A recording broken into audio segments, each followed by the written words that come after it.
Good morning po. Magluluto tayo ng ginataang kamansi. Ayan. Una po natin ilagay ang bawang. Then, add po natin yung ating sibuyas. Add natin yung ating sahog na baka. Yan, add po natin yung pangalawang gata. Ayan, kumukulo na siya. Pwede na ilagay yung ating kamansi.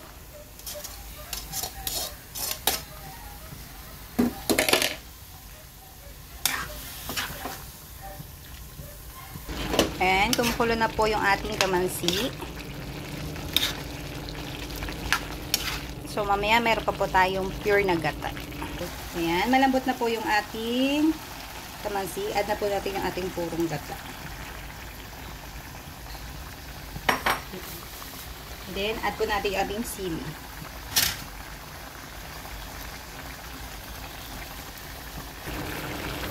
Malapit na siyang maluto.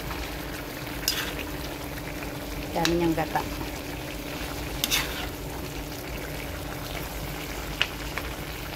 Ayan. Thank you for watching. Pa-like and share na rin po sa aking mga posts. Salamat.